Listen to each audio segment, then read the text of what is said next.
भ्रमर गीत। और इस गीत में व्याज स्तुति है और कितनी बड़ी योग्यता। यह गीत भी सबसे पहले उद्धव ने ही सुना है किशोरी जी से। जब भगवान कन्हैया अपनी लीला आगे बढ़ाने के लिए व्रज छोड़ करके चले गए और श्री उद्धव जी महाराज को श्री कृष्ण ने भेजा है कि जाओ वृंदावन।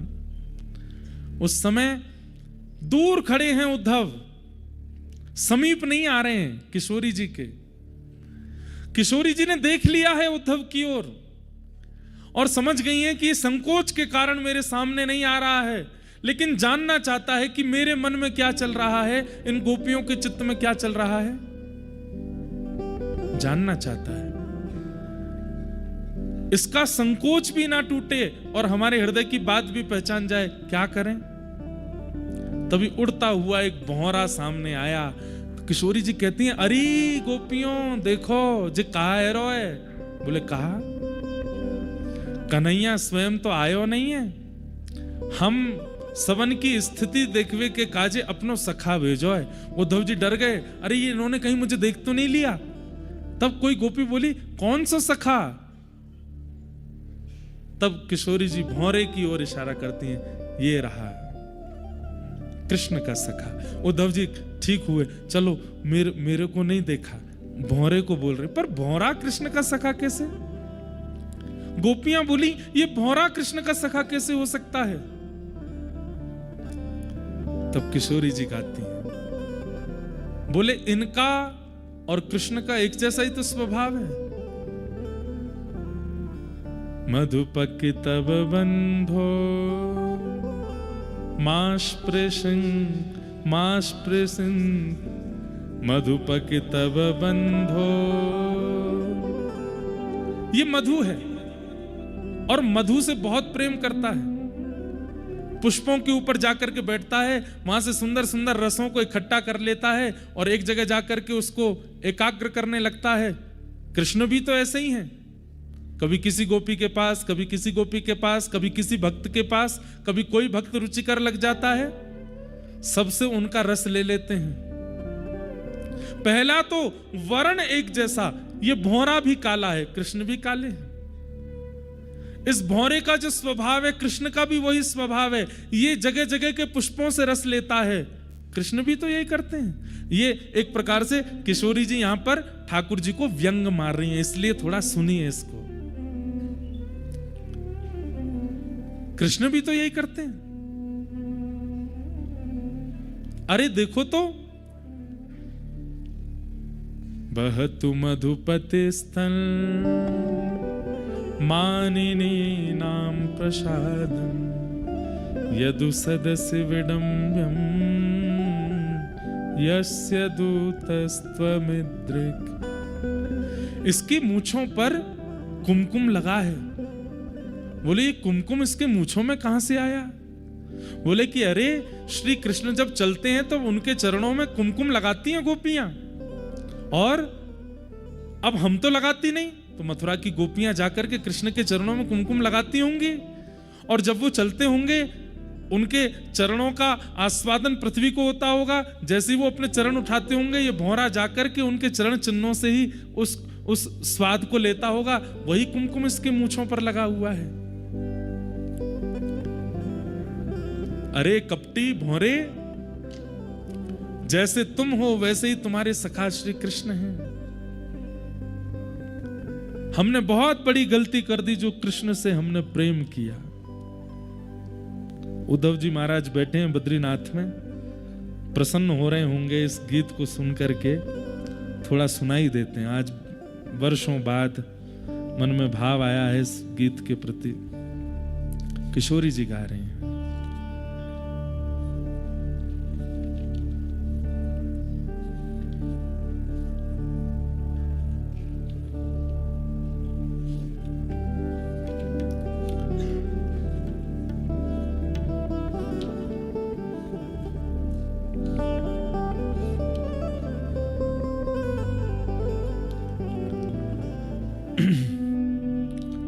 सकृदधर सुधाम स्वाम मोहिनीं पाययित्वा सुमनसैव सद्य तत्यजेस्मान् भवादृक् परिचरति कथं पादपद्मं तु पद्मा यपिबत हितचेता उत्तम श्लोक जल्पै।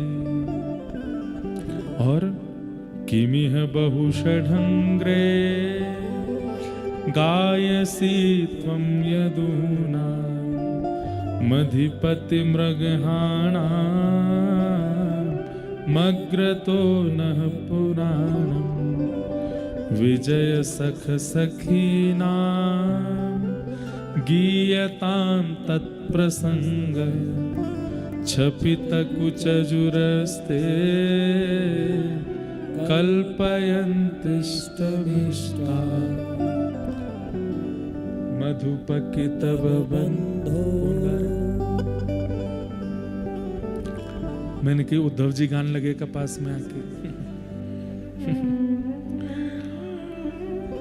अरे भोरे,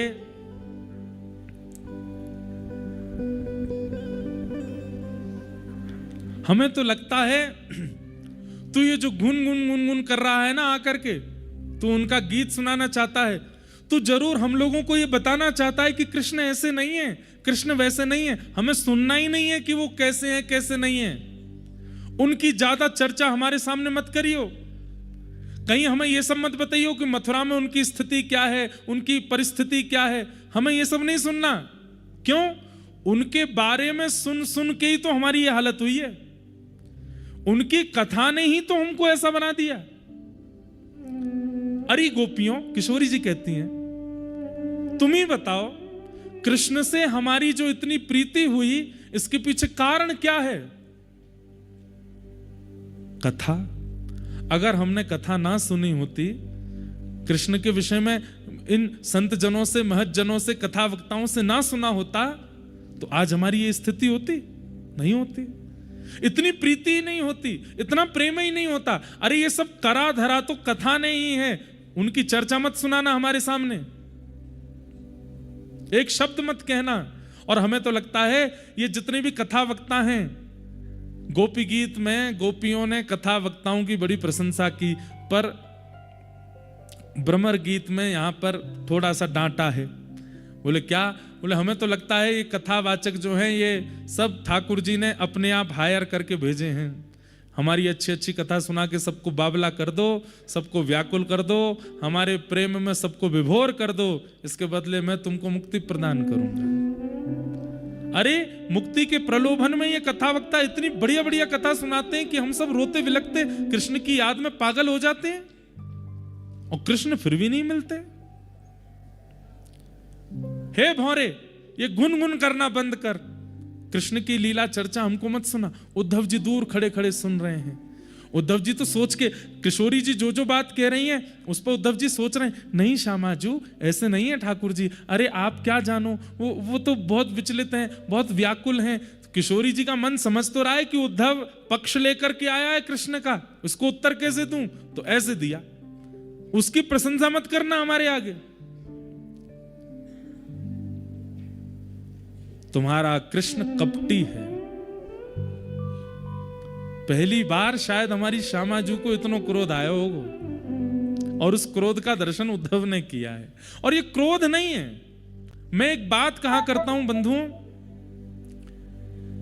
प्रेम की अतीत कई बार शब्दों को भले ही क्रोधित कर देती हो, पर उन शब्दों में भी अंदर प्रेम ही है।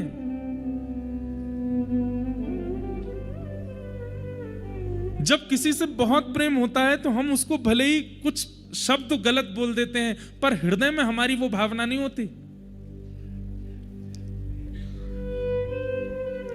किशोरी जी कहती हैं अगले श्लोक में,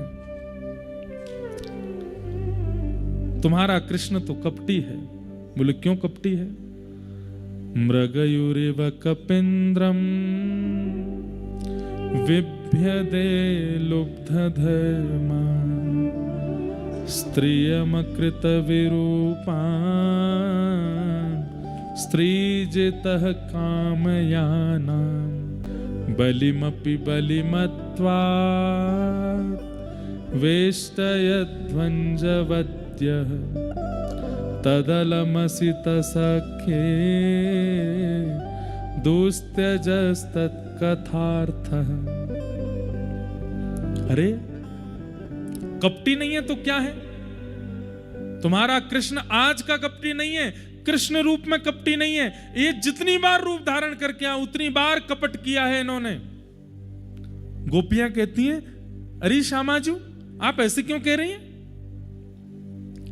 किशोरी जी कहती हैं, अरे जब राम बन करके आए थे पूरे विश्व में तो प्रचार हो गया मर्यादा पुरुषोत्तम, मर्यादा पुरुषोत्तम, मर्यादा पुरुषोत्तम, लेकिन बेचारे उस बाली को छिप करके बाण मार दिया।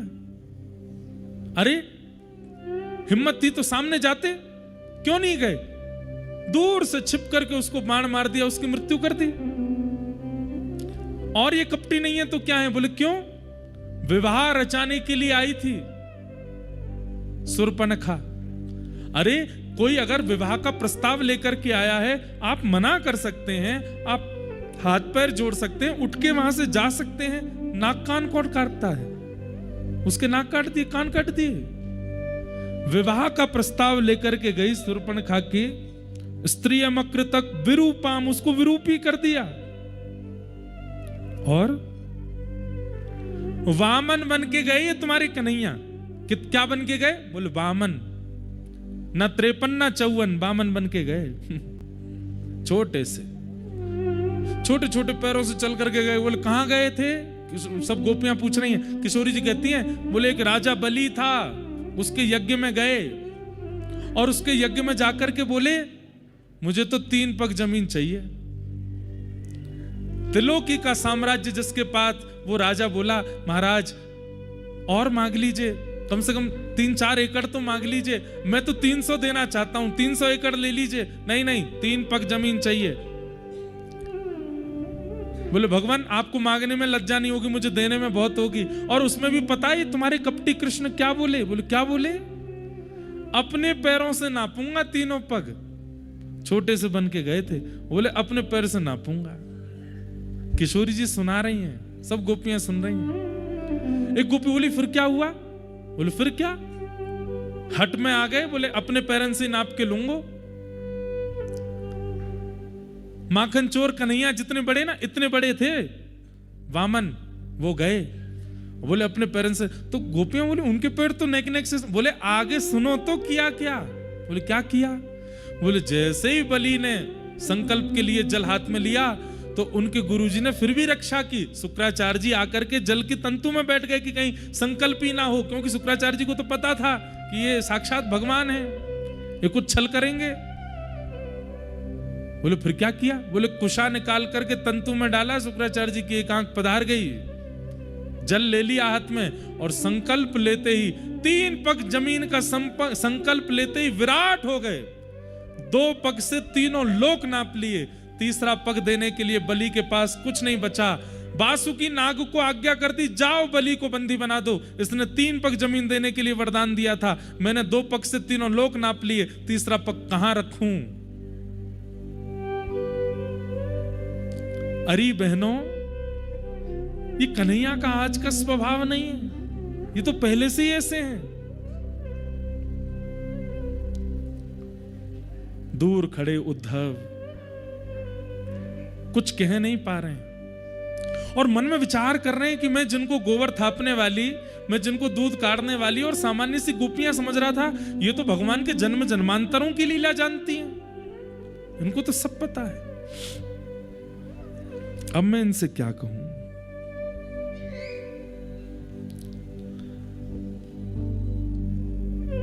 अंत में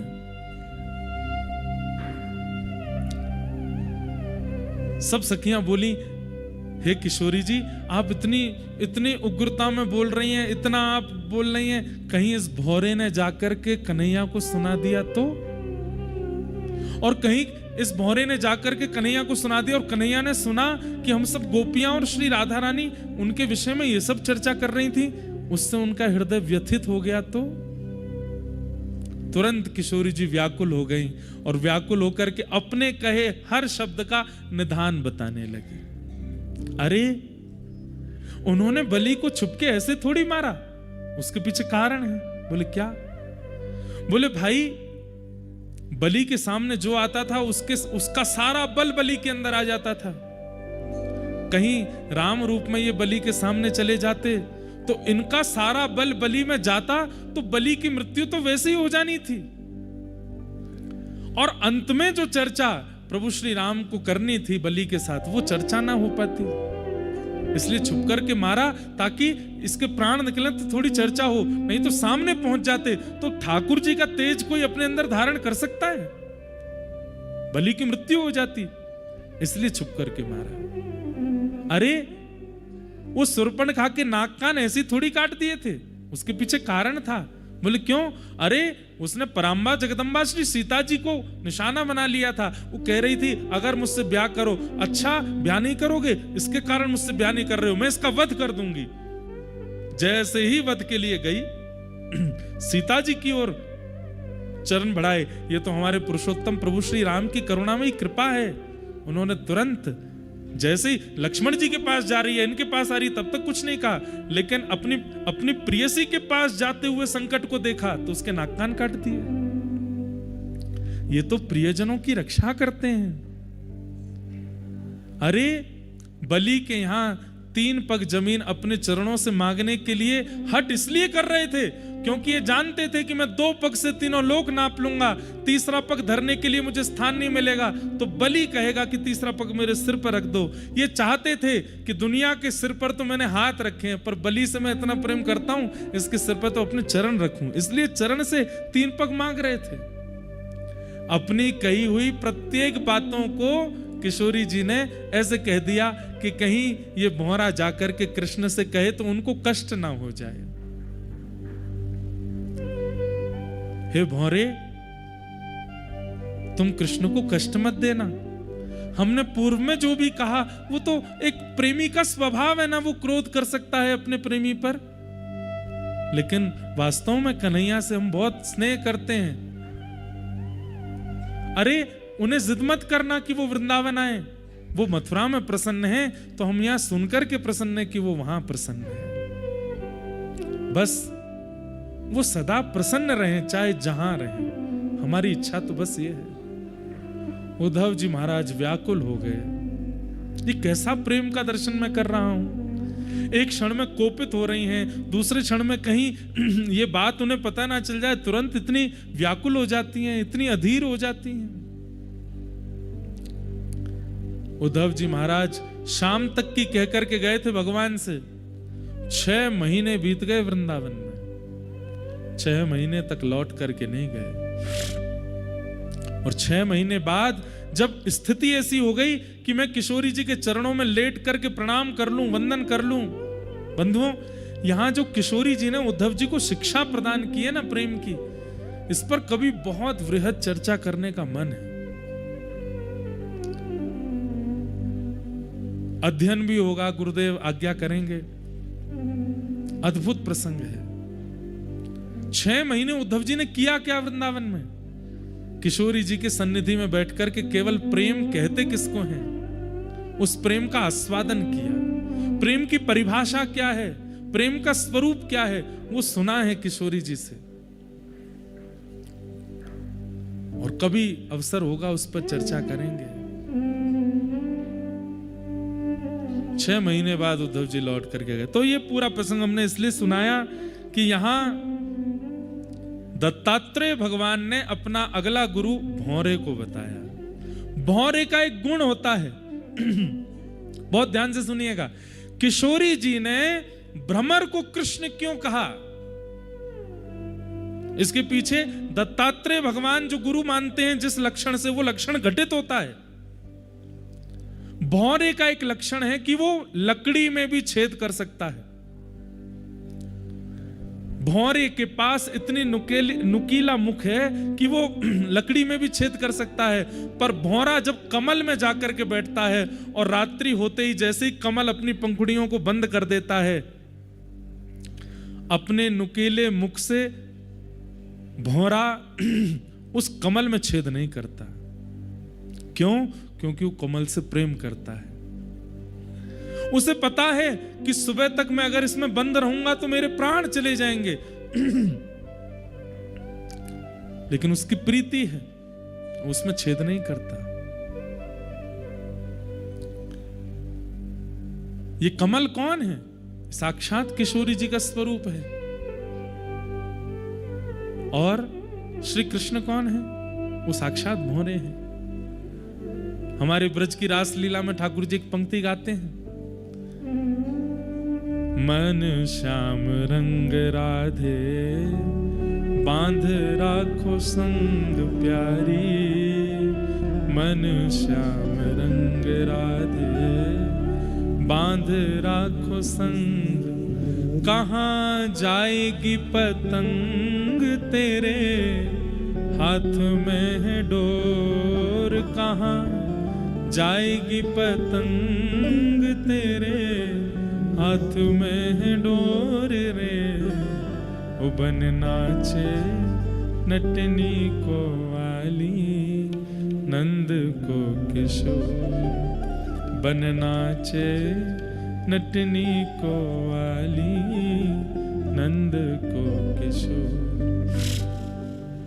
सदा अधीन रहते हैं किशोरी जी के ठाकुर जी। जिस प्रकार कमल के अधीन भौरा रहता है, इसलिए भ्रमर को कृष्ण रूप बताया वहां किशोरी जी ने। आज दत्तात्रेय भगवान कह रहे हैं मैं अपना अगला गुरु भ्रमर को मानता हूं। क्यों? क्योंकि वो सब जगह से रस इकट्ठा करता है, किसी भी स्थान पर जाता है और जाता भी उसी स्थान पर है जहां रस हो। जहां नीरस स्थान होता है वहां भौरा नहीं जाता। आपको कोई कितना भी लोभ प्रलोभन दे दे, वहां चलो वहां चलो वहां चलो, लेकिन पता है कि वहां पर भगवत संबंधी कोई क्रिया नहीं, भगवत संबंधी कोई आस्वादन नहीं, भगवत संबंधी कोई चर्चा नहीं होनी है, तो हम जाके क्या करें? हम तो वहां जाएंगे जहां ठाकुर जी की लीला हो, ठाकुर जी के दर्शन हो, ठाकुर जी का मंदिर हो, ठाकुर जी का प्रसाद हो, ठाकुर जी की कथा हो। ये भौरे से मैंने सीखा कि वो केवल रस युक्त स्थान पर ही जाता है और वहां से रस का आस्वादन करता है। केवल रस युक्त स्थान पर बैठ नहीं जाता, रस को सिंचन करता है, अपने अंदर धारण करता है। भौरा आपको और कहीं नहीं दिखेगा, वो सदा रसीले स्थान पर ही आपको दिखेगा। मैंने भौरे से सीखा कि जहां सत्संग है, हरि चर्चा है, जहां हरि की वाणी, हरि भाव चल रहे हैं, वहां भौरा भ्रमण करता है। मैंने भौरे से सीखा कि जहां हरि चर्चा आदि चल रही हो वहीं रहो और कहीं नहीं जाना है। ये मैंने भौरे से सीखा।